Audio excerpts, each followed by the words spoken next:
haɗaɗɗe media center su ne suka yi shi kallon kowa fahimtar kowa. Al'amari karɓaɓɓe ya soma da kirari zuwa ga Allah mai rahama kan bayansa ko da yaushe.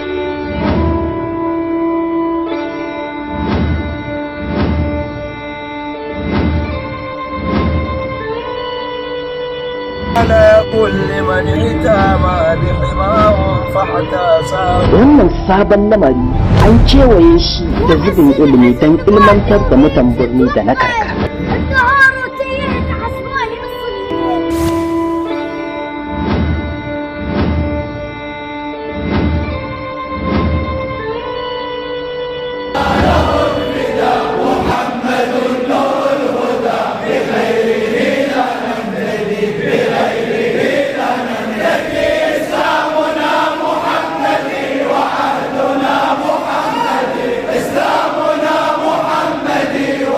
Shiryawa Ibrahim S. Haɗaɗɗe.